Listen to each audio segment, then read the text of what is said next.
Good morning, YouTube.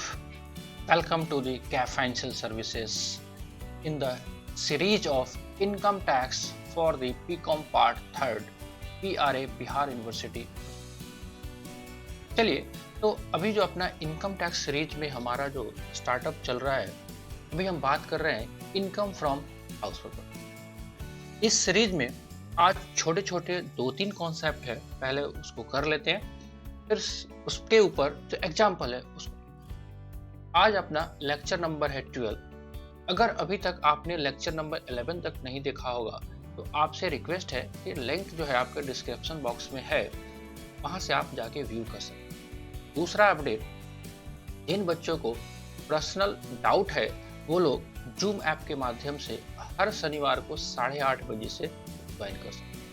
Zoom ID, meeting and passcode already share किया जा चुका है, लिंक भी आपको डिस्क्रिप्शन बॉक्स में डिटेल्स में लिख के आपको।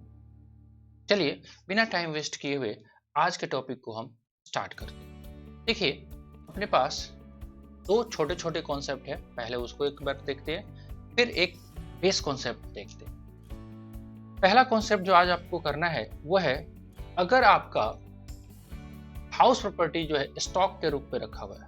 Means what? स्टॉक कैसे हो सकता है हाउस प्रॉपर्टी? मतलब कोई मकान आप जो रखे हुए हो वो उसका व्यापार करते थे, मतलब आपका काम ही था घर को किराए पे चलाना नहीं, आपका काम था व्यापार को बेचना, मकान को बेचना खरीदना। इस केस में कह रहा है कि असेसमेंट ईयर 18-19 से ये चेंजेज आया है सेक्शन 23(5) में। सिंपल सा, थोड़ा सा टाइम लगेगा, पढ़िए।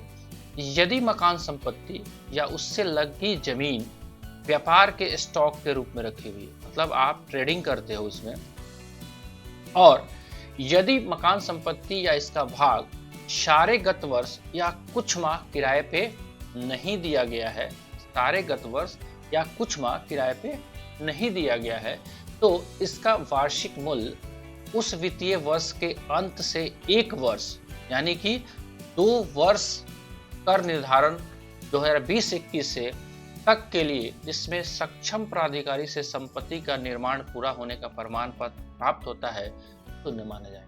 अभी बहुत इसमें डीपली जाने की जरूरत नहीं है, एक थ्योरेटिकल कॉन्सेप्ट है, थोड़ा सा रीड करके आपको रखना चाहिए। तो आज का अपना कॉन्सेप्ट नंबर 1, राइट, बहुत छोटा सा था। दूसरा है negative value. Negative annual value, क्या ऐसा हो सकता है? ऑब्वियसली हो सकता है, क्यों नहीं हो सकता? आप जब क्वेश्चंस कर रहे हो, आपने देखा भी था कि आपका ग्रॉस एनुअल वैल्यू आपका जो निकल के आ रहा है, उसमें से म्युनिसिपैलिटी टैक्स जो है आप पेड बेसिस पे निकल रहा है, राइट। अगर ग्रॉस एनुअल वैल्यू 1 लाख आया और आपने म्युनिसिपल टैक्स ही पे कर दिया 1,50,000, तो there may be situation negative annual minus में आ सकता है। ऑब्वियसली आ सकता है, बिकॉज म्युनिसिपैलिटी टैक्स का डिडक्शन हमको पेड बेसिस पे मिलता है, राइट। चलिए, तो इसको भी देख लेते हैं। जब किराए पे दिए गए या किराए पे दिए माने गए मकान, दोनों देखिए बहुत ध्यान से, कौन सा? या तो किराए पे आपने दिया है या आपको डीम्ड टू की लेट आउट माना गया। पीछे कॉन्सेप्ट भी देखा था आपने, आपके पास 2 से अधिक मकान है और स्वयं के रहने में यूज करते हो, फिर भी 2 से ऊपर मकान को हम क्या मान रहे थे? किराए पे दिया गया मान। दोनों वर्ड यूज किया, या तो किराए पे तो एक्चुअल देते हो, या आपका deem to be let out है। दोनों मकान के संबंध में मकान मालिक द्वारा, किसके द्वारा? क्या रेंटर द्वारा डिडक्शन मिलेगा? रेंटर ने पे किया म्युनिसिपैलिटी टैक्स? नो, मकान मालिक द्वारा नगर पालिका कर की दी गई राशि सकल वार्षिक मूल्य से अधिक है, यानी कि म्युनिसिपैलिटी टैक्स आपका ग्रेटर देन है ग्रॉस एनुअल वैल्यू से। इन दैट केस आपका वार्षिक मूल्य ऋणात्मक हो सकता है, कर रही है। ये कॉन्सेप्ट पीछे भी किया हुआ था, इसको अलग से हमको करने की आवश्यकता। चलिए, फिर आया इंपॉर्टेंट काम, जो ये इंपॉर्टेंट काम है और इसको आज आपको करना है। एरियर ऑफ रेंट या अनरियलाइज्ड रेंट। आपने देखा था पिछले वीडियोस में कि हमारे पास अगर अनरियलाइज रेंट है या कोई रेंट बकाया है किसी का, वो उसका डिडक्शंस आपने लिया हुआ है, लिया भी था। कैसे लिया था? ये मानते हुए कि रूल 4 का कंडीशंस आपने सेटिस्फाई कर दिया हो। तो रूल 4 का कंडीशंस सेटिस्फाई करने के बाद हम जो है अनरियलाइज रेंट का डिडक्शंस दे देते थे। किसको दे देते थे? एसएससी को, मकान मालिक को, राइट। तो ऐसा किराया जो कि न वसूल हुआ था उसकी डिडक्शंस मिल गई थी। बाद में आपको अनरियलाइज रेंट हुआ था, आपको नहीं मिला था तो आपने टैक्स नहीं दिया, लेकिन उसके बाद आके रेंटर 2 साल 4 साल 5 साल के बाद आके वो पेमेंट कर देता है, तो क्या टैक्सेबल होगा कि नहीं होगा? ऑब्वियसली बात है, सिंपली अगर आप सोचोगे तो टैक्सेबल तो होना ही चाहिए। क्यों? क्योंकि इनकम तो हो रहा है। अब रहा बात, कंडीशन हो सकता है कि जब ये वसूली हो रही है दोबारा से रेंट का, मतलब ये मान लो कि ये पैसा आपका डूब चुका था, बाद में बंदा आता है तो कहता है देखिए साहब, आपका रेंट का कुछ पैसा मेरे पास बाकी रह गया है। तो आप क्या बोलोगे? नहीं, उसका तो मैंने डिडक्शन ले लिया हुआ है, वो मैंने अपने खाते में राइट ऑफ कर दिया है, मैं नहीं लूंगा। क्या ऐसा होता है प्रैक्टिकल? नहीं। अगर लक्ष्मी जी आ रही हैं, आने दीजिए ना, बाधा क्यों बना रहे हो? हाँ, टैक्स ही लगेगा ना, तो टैक्स बना देना। इनकम टैक्स वाले कहते हैं कि भैया अगर आपका ऐसा सिचुएशंस आया, ऐसा सिचुएशन जो कि आपका ऐसा रेंट जो कि आपको नहीं मिला था, तो हम टेक्निकली अनरियलाइज रेंट बोलते हैं। अगर वो नहीं मिला था और वो बाद में आपको आके मिल गया, जिस फाइनेंशियल ईयर में मिला, उस फाइनेंशियल ईयर में बोल रहे हैं कि हम टैक्स लगाएंगे, और किस मैनर में लगाएंगे उसको थोड़ा सा डिस्कस करने लगेगा। ये तो कंफर्म है। कहता है उपरोक्त वर्णित राशि जिस वित्तीय वर्ष में प्राप्त होगी, जिस फाइनेंशियल ईयर में प्राप्त होगी या वसूल होगी, वह वित्तीय वर्ष की मकान संपत्ति शीर्षक आय मानी जाएगी। अब दो सिचुएशन हो सकता है। क्या सिचुएशन हो सकता है? थोड़ा सा आके डिस्कस करते हैं बोर्ड पे। देयर में बी टू सिचुएशन। देखिए, थोड़ा सा सस्पेंस बनाना भी जरूरी है। देयर में बी टू सिचुएशन। ऐसा हो सकता है कि आपके पीछे का रेंट हो और आपका वो वसूली हो रहा है बाद में। अब बाद में जिस वसूल हुआ, मान लेते हैं अभी अपना फाइनेंशियल ईयर चल रहा है, फाइनेंशियल ईयर 19-20। 19-20 में रेंट वसूल हुआ, रेंट मिला। कौन सा रेंट था? Unrealise rent. Unrealise rent of previous year, right. पीछे के सालों का अनरियलाइज रेंट था। मान लेते हैं कि आपके पास 50,000 रुपया था, और ये कब का था ये भी हम मान लेते हैं फाइनेंशियल ईयर 16-17 का ये था। उस साल में हमने इसका डिडक्शन ले लिया कि भैया ये 50,000 नहीं मिला, अभी आके 19-20 में हमारे पास मिल गया। अब दो सिचुएशन हो सकता है। ऐसा हो सकता है कि 16-17 में तो ये मकान मेरे पास था, लेकिन हो सकता है फाइनेंशियल ईयर 19-20 में ऐसा हो सकता है कि ये मकान मेरे पास हो, मकान अभी भी मेरे पास है, मतलब मैं ऑनर हूं, मतलब ऑनर हूं अभी। दूसरा ऐसा भी हो सकता है कि मेरे पास मकान का ऑनर नहीं है, मैंने बेच दिया है, मतलब बेच दिया है मकान। अब आप देखोगे तो हाउस प्रॉपर्टी में टैक्स लगाने के लिए जो मेन कॉन्सेप्ट है, आपको मैंने पहले दिन कराया था, मकान का आय शीर्षक में गणना करने के लिए आपको मकान का स्वामी होना बहुत जरूरी है। अब अगर 19-20 में आपने उस मकान को बेच दिया हुआ है, आपके पास मकान है ही नहीं, और फिर रेंट आ जाएगा, तो आप तो ऐसा करोगे कि जाओगे इनकम टैक्स वालों के पास और बोलोगे भैया देखिए आप भी तो लॉ बनाते हो, आपने क्या बोला हुआ है? आपने ये बोला हुआ है कि अगर आपका मकान संपत्ति से आय तभी कैलकुलेट की जाएगी जब आप मकान के स्वामी हो। मैं तो मकान का स्वामी ही नहीं हूँ, तो क्या मेरे ऊपर रेंट लगा? इनकम टैक्स वाले बोले ठहर जाओ, रुक जाओ, आके थोड़ा सा पढ़ लो और फिर आप बताना, राइट। तो एक बार आप भी पढ़ लो। तो कैसे? देखिए एक बार क्या लिखा हुआ है। ये लिखा हुआ है कि बकाया प्राप्त की राशि वसूल न हुए किराए की राशि, यहाँ पे देखिए, करदाता उस गत वर्ष में उस मकान संपत्ति का स्वामी हो या न हो। कानून में लिख दिया धारा 25A में कि आप उस गत वर्ष में, जिस गत वर्ष में आपने अनरियलाइज रेंट को रिकवर किया है, चाहे आप उस मकान के स्वामी हैं या नहीं हैं, फिर भी एक्सेप्शनल बेसिस पे हम आपसे इस पे टैक्स लगाएंगे। चलिए, अब लॉ में जो बातें लिख दी जाती हैं वो परम सत्य है, उसको कोई नहीं टाल सकता है जब तक उस लॉ को अमेंड ना किया जा सके। राइट, तो अपने पास इस अनरियलाइज्ड रेंट के केस में जिसका रिकवरी हुआ है, उस केस में क्या सिचुएशन बना, आप जिस गत वर्ष में उस अनरियलाइज्ड रेंट को रिकवर कर रहे हैं, अनरियलाइज्ड रेंट को आप रिकवर कर रहे हैं, चाहे उस गत वर्ष में उस मकान के आप स्वामी हो नहीं हो, फिर भी आपको टैक्स लगेगा। लॉजिकली गलत भी नहीं है, क्योंकि पैसा इनकम आपके पास आ रहा है तो आने दो, टैक्स जो है वो दे दो। राइट, चलिए, तो इस केस में हमारे पास एक एग्जांपल जो बनेगा उसको देखिए और इस कॉन्सेप्ट को हम क्लियर कर रहे हैं।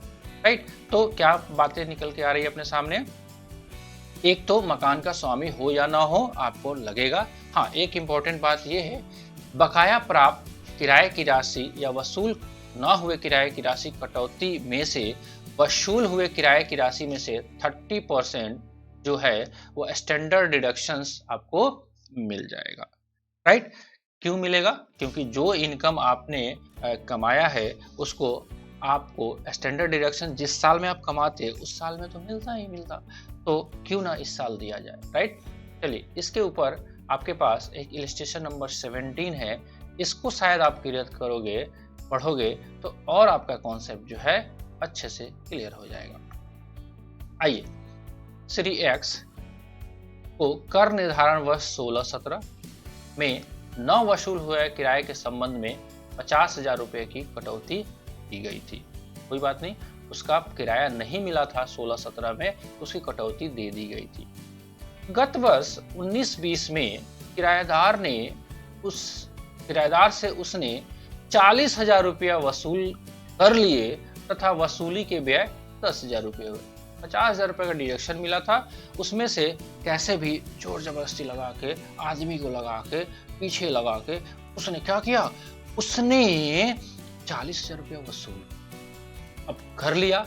इनकम टैक्स वाले बोले इनकम आ गया, आ जाओ भाई, इनकम आ गया तो हम आपसे टैक्स भी लेंगे, है ना, घर बसे नहीं फेरे आ गए। राइट, चलिए, तो आपके पास इनकम आया तो आपको टैक्स देना पड़ेगा।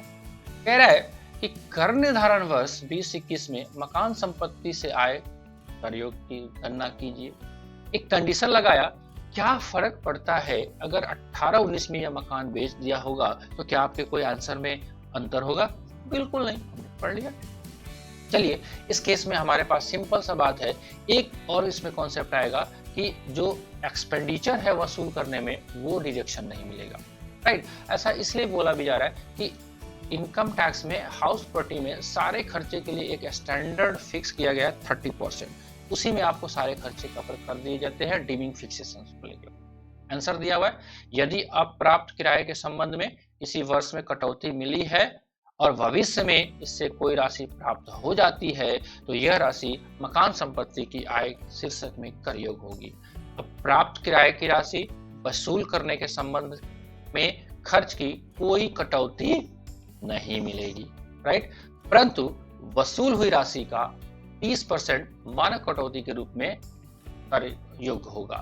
अतः कर निर्धारण वर्ष 20-21 में 40,000 रुपया में से 12,000 की कटौती मिलेगी और 28,000 रुपया कर योग्य राशि। तो जो भी आपका इनकम होगा उसमें जाके वो ऐड हो जाएगा।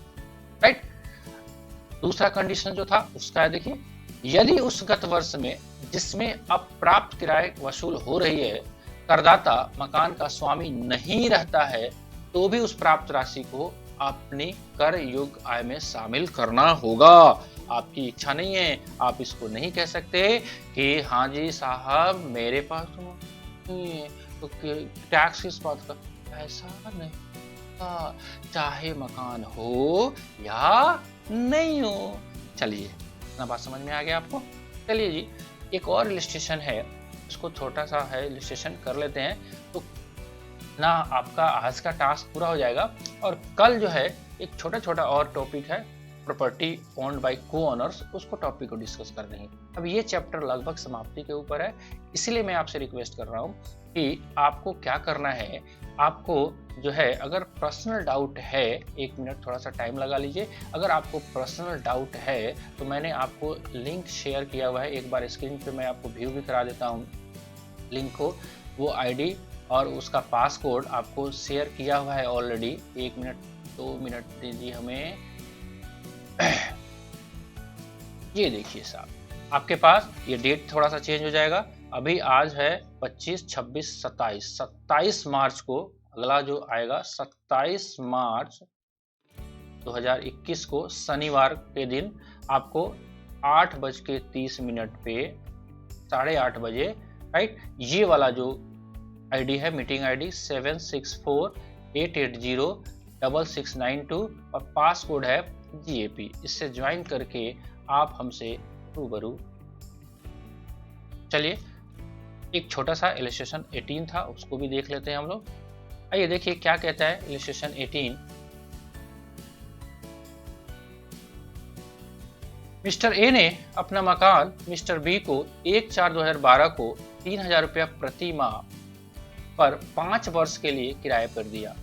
5 वर्ष के पश्चात बी ने मकान खाली करने से मना कर दिया, अतः मिस्टर ए ने खाली करवाने के लिए मुकदमा दायर कर दिया। लो भैया, केस भी हो गया, जिस पर 1000 का खर्च आया।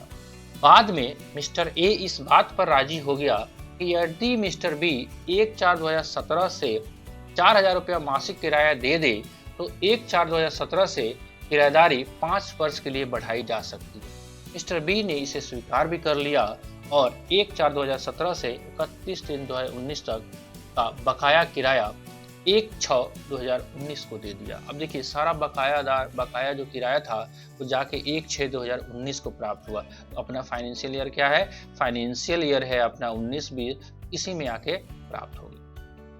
गत वर्ष में मिस्टर ए ने निम्न भुगतान किए: स्थानीय कर 6000, बीमा प्रीमियम, भूमि किराया 500, राइट। तो इसमें से हमको कोई इशू नहीं है, हमारे पास केवल हाउस टैक्स का डिडक्शन मिलेगा, बाकी का डिडक्शन तो हमको मिलेगा ही नहीं, राइट। तो जो भी आपके पास रेंट जो रिसीव्ड हुआ है 4000 रुपया पर मंथ के हिसाब से वो देखिए कैसे कैलकुलेट होगा। तो एक तो करंट ईयर का 20-21 का 4000 रुपया पर मंथ के हिसाब से आपको क्या होगा, ये 48,000 रुपया, लेस म्युनिसिपैलिटी टैक्स कितना, 6000 रुपया, लेस आपके पास 30% स्टैंडर्ड डिडक्शन। तो ये तो हो गया करंट ईयर का। और पीछे का 1/4/2017 से लेकर 31/3/2019 तक का 1000 रुपया के पर मंथ के हिसाब से उसने जो दिया है 24,000 रुपया, राइट। तो 24 महीने का, उसमें से 30% का डिडक्शन देके आप क्या कर दोगे। दूसरा बात कि कोई एक्सपेंडिचर जो है आपका, amount spent on filing of suit of get the house vacated and other expenditure are not deducted. पहले भी बात ये हो चुकी, राइट। तो अपने पास इतना सारा काम आज कंप्लीट होता है। तो आई थिंक आज आपके लिए इतना सारा टॉपिक जो है बहुत रिलेवेंट रहा, इतना से आप उसको रिवाइज करें। देखिए, मेरा प्रयास ही है कि आप सब लोगों को जितना हमसे हो सकता है उतना आपको हम अपडेट के साथ इनकम टैक्स बीकॉम ऑनर्स के लिए कंप्लीट करा दें। फिर भी अगर आपको लगता है कि सर आप जो करा रहे हो उसमें हमको कोई बातें समझ में नहीं आ रही है, तो पहला ऑप्शन आप जूम ऐप के माध्यम से जुड़ सकते हैं। दूसरा ऑप्शन, आप कमेंट बॉक्स में मुझे मेंशन कर सकते हैं कि सर पेज नंबर दिस, इस पे ये क्वेश्चंस में डाउट है, तो मैं कोशिश करूंगा उस सबको कंपाइल करके एक सेपरेट वीडियो बना दिया। लेकिन आपको कोशिश करना पड़ेगा, क्योंकि इनकम टैक्स पढ़ने के लिए जो थंब रूल है वो है नो नॉलेज डाउट। आपको याद रखनी पड़ेगी बहुत सारे कॉन्सेप्ट। अभी तक देखिए हाउस प्रॉपर्टी चला तो इसमें बहुत सारी बातें हम लोगों ने कर, राइट। तो जैसे जैसे आपका टॉपिक आगे की तरफ बढ़ते जाएगा वैसे वैसे आपको इसके अंदर आपको रमना पड़ेगा, राइट। तो चलिए आज के लिए इतना ही रहने देते हैं। मिलेंगे हम लोग नेक्स्ट लेक्चर में। आपका कॉन्सेप्ट जो है वो आप बुक से देख लीजिए। कौन सा कॉन्सेप्ट है? प्रॉपर्टी ओन्ड बाय को ओनर। एंड छोटे मोटे जो इलस्ट्रेशन होंगे वो कोशिश करेंगे हम कंप्लीट करने का। बाकी आपका ये सारा कॉन्सेप्ट लगभग लगभग अब समाप्ति की है। तो चलिए आपसे रिक्वेस्ट है कि अगर आप इस चैनल पे नए हैं तो इसको सब्सक्राइब कर लीजिए और बेल आइकन को भी प्रेस कर लीजिए, ताकि जो भी नोटिफिकेशंस आपको आए, नया वीडियो अपलोड जैसे ही हो आप। दूसरा, उन बच्चों में आप शेयर कर दीजिए तो इसके लिए ज़रूरत है, क्योंकि जितना इसको शेयर करोगे उन बच्चों को फ़ायदा होगा। क्यों? बिकॉज ये बिल्कुल फ्री ऑफ कॉस्ट है, इसका कोई चार्ज हम नहीं ले रहे हैं, अभी ले रहे हैं, राइट। तो इसी के साथ मुझे इजाज़त दीजिए, आपको धन्यवाद देते हुए कि आपने इतना पेशेंस के साथ मेरे वीडियो को आप देख रहे हो। या वीडियो जो व्यूअर है वो काफ़ी बढ़ते जा रहे हैं, तो इसके लिए मैं आपको तहे दिल से आपको धन्यवाद। चलिए मिलते हैं हम लोग नेक्स्ट लेक्चर में। तब तक के लिए मुझे इजाज़त दीजिए। जय हिंद।